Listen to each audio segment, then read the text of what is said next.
اب میں نا کچھ سیاسی سوالات بھی پوچھتا ہوں. ابھی ریسنٹلی آپ زمان پارک سے ہو گئے ہیں, تو زمان پارک میں کیا صورتحال چل رہی تھی؟ عمران خان صاحب کے کیا اتار چڑھاؤ تھے کوئی فیسز پہ, کیا صورتحال تھی وہاں پہ؟ خان صاحب تو بہت اسٹرانگ آدمی, اعصابی طور پر تو وہ بہت مضبوط ہیں, اور ظاہر ہے خان صاحب کے پاس بھی وہ پتے ہیں. ابھی تو ان کے پاس اور بہت سارے کارڈز ہیں, بہت سارے. ٹھیک ہے.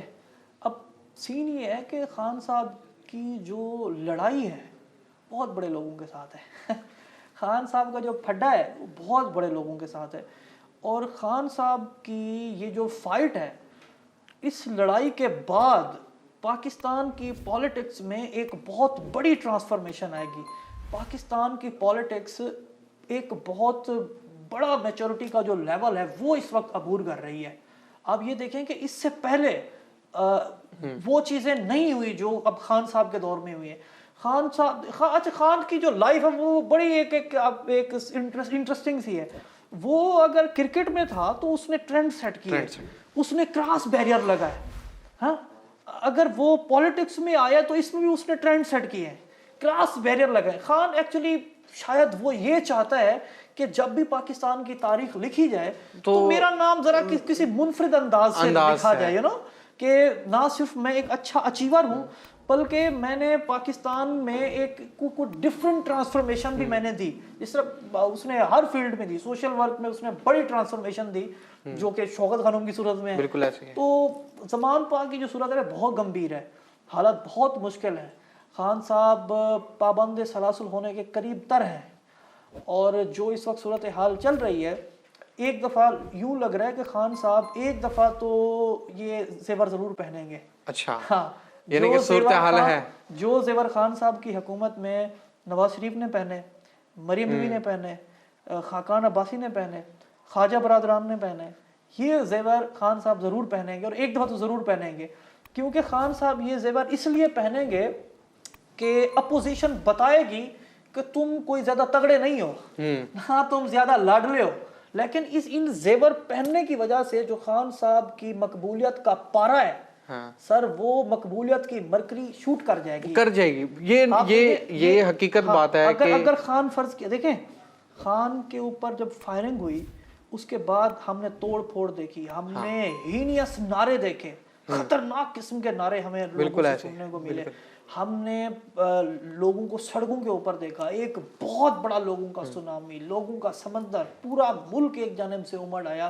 خان خان کی آوازیں تھیں, آہو بکا تھی. میں نے لوگوں کو اس وقت مطلب اس صورتحال میں دیکھا کہ وہ کچھ بھی کر گزرے. بالکل ایسے. تو خان کی پاپولیرٹی میں ایک بڑا اضافہ ہوا. ٹھیک ہے, اب اگر خان یہ زیور پہنتا ہے ہتھ کڑیوں کے, تو ہتھ کڑیوں کے زیور پہننے کے بعد پھر آپ کے ملک میں خان ہی خان ہوگا. اچھا, مجھے ایک چیز جو میرے دماغ میں آ رہی ہے کہ اب جس طرح گرفتاریاں دی جا رہی ہیں, ٹھیک ہے, تو اب خان صاحب نے جیل بھرو تحریک کا آغاز کیا ہے. اب اس میں کہیں ایسا تو نہیں ہے کہ اپنی پارٹی خود ختم کر رہے ہیں؟ اب ایک مقبولیت والا پوائنٹ آپ نے چھیڑا کہ مقبولیت آئے گی, ٹھیک ہے, اس چیز سے واقعی بہت زیادہ لوگوں کا شاید نقصان ہو جائے کسی نہ کسی اس میں, لیکن مقبولیت بہت زیادہ ملے گی پی ٹی آئی کو. اچھا, جیل بھرو تحریک تھی کہ جیل میں جا کے قید ہو جانا ہے. اب جو لوگ جس طرح جنہوں نے گرفتاریاں دی ہیں, اب ان کی ضمانتوں کے لیے ان کے بچے یا کچھ بھی پہنچ رہے ہیں جیلوں میں, تو وہ کیوں؟ اب بھائی بیسیکلی جیل بھرو تحریک ایک ڈراوا تھا, ایک دکھاوا تھا. لیکن جیل بھرو تحریک آپ کے ملک میں سب سے پہلے جب شروع ہوئی تو وہ جنرل ضیاء کے خلاف 1983 میں ہوئی. بالکل ایسے. اور پیپلز پارٹی اس وقت بہت متحرک تھی, چونکہ ضیاء نے تختہ الٹا تھا پیپلز پارٹی کا. سب سے پہلے پیپلز پارٹی نے وہ تحریک شروع کی, اور اس وقت جو تحریک تھی وہ بہت مضبوط تھی ایز کمپیئر ٹو اب کی تاریخ, اب کی جو تحریک چھڑی ہے. اب حق یہ بنتا ہے کہ اس وقت جیل بھرو تحریک کے بجائے پاکستان تحریک انصاف پیٹ بھرو تحریک شروع کرے. بالکل ایسے. اور پیٹ بھرو تحریک اگر پاکستان تحریک انصاف شروع کرتے تو اس میں مقبولیت بھی ہونی تھی, اور یہ اس پیٹ بھرو تحریک میں سب سے آگے بھی نکل جاتے, اپنا مدعا بھی لے جاتے. اب یہ جو جیل بھرو تحریک شروع ہوئی ہے, ابھی جو ہی پابند سلاسل ہوئے لوگ جو ہی پولیس کی وین میں گئے اس کے بعد سے ہم نے دیکھا ہے کہ ٹویٹ ہونے لگ گئے پاکستان تحریک انصاف کی جانب سے کہ ہمارے کارکنان کو حبس جاں میں رکھا جا رہا ہے، کوئی کسی کو میاں والی لے کے جا رہے ہیں، کسی کو ڈیرہ غازی خان، کسی کو بہاولپور، کوئی ایک بندہ ہے فرض کیا، ایک بندے کو انہوں نے ملتان کی جیل میں رکھا، مظفر گڑھ حب سے بھیجا ہمیں. یار واٹ از حب سے بھیجا؟ تو آپ تو اسپیشل قسم کے پرزنر ہو. اگر آپ اسپیشل قسم کے پرزنر ہو تو پھر آپ کے ساتھ جو پوزیشن ہے اس تو اسپیشل ٹریٹمنٹ دے گی آپ کو، اسی طرح کا اسپیشل ٹریٹمنٹ دے گی کہ جس طرح ایک حق بنتا ہے. تو اس وقت جو پاکستان تحریک انصاف کی جیل برو تحریک ہے، اس کا ٹریلر آپ نے کے پی کے میں دیکھا، فلاپ ہوا. کیونکہ لوگ یہ وہ لوگ نہیں ہیں جو بھٹو کے دور میں تھے. یہ آج کل کے کریم رول کے جیسے نوجوان ہیں، یہ آپ کے جیسے مکھن کے بڑے نوجوان ہیں. یہ کون سا میری طرح کے انڈا پراٹھے کی شکل جیسے نوجوان ہیں کہ جو سختی کو برداشت کر لیں گے، جو گرمی سردی کو برداشت کر لیں گے. تو ان میں وہ چیز نہیں ہے.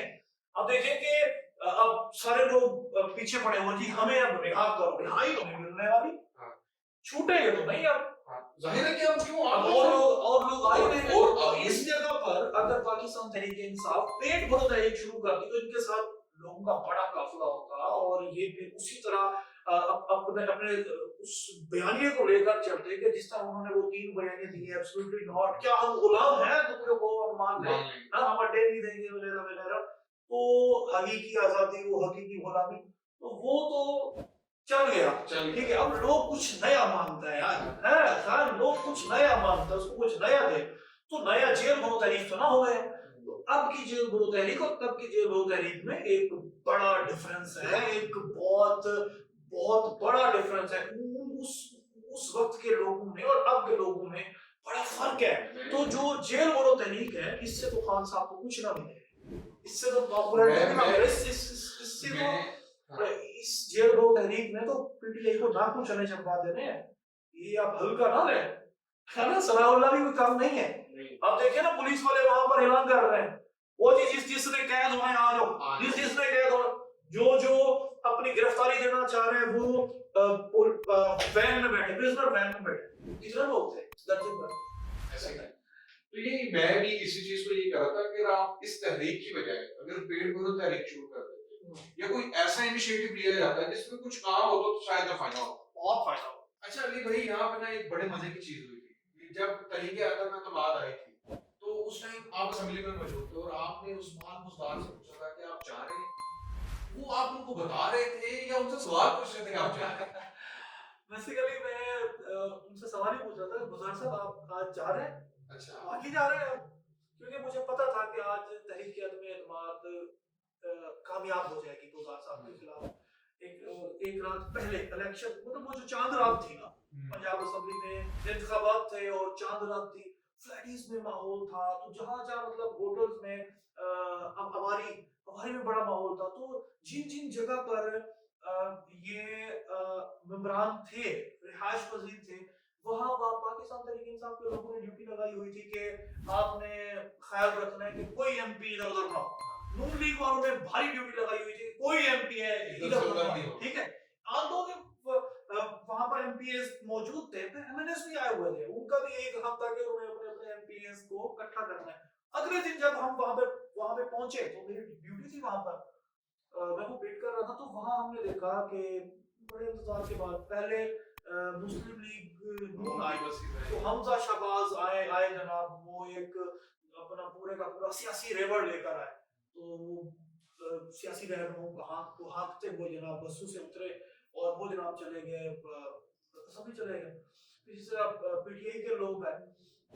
تو میں اس سے پہلے انٹرویو کر چکا تھا حسن مرزا صاحب کا. حسن مرزا صاحب کے بارے میں ایک ہم خیال گروپ کی یہ رائے تھی کہ حسن مرزا صاحب وہ ایم پی اے ہیں جس کو یہ سپورٹ حاصل ہے پیپلز پارٹی کی جانب سے، خاص طور پر زرداری صاحب کی جانب سے، کہ زرداری صاحب چاہتے ہیں کہ اگر پی ڈی ایم یہ فیصلہ کرے کہ ہمارا سی ایم ہو تو وہ سی ایم حسن مرزا صاحب کو بنایا جائے. تو حسن مرزا صاحب کا چونکہ میں انٹرویو کر چکا تھا جب وہ تحریک اعتماد کے لیے جب انہوں نے وہ اپلیکیٹ کیا تھا، تو جب بھی میرے پاس یہ انفارمیشن تھی کہ یہ لوگ نمبر پورے کر چکے ہیں، اب کچھ بھی نہیں بچنے والا. تو مجھے کچھ آئیڈیا بھی تھا، تو اس لیے میں نے سوال تو پوچھا، سوچا تھوڑی شرارت بھی کرتے تو ایسے بھی کرنے ہو جائے کہ گزار صاحب آپ جا رہے ہیں. تو یہ چیز عمران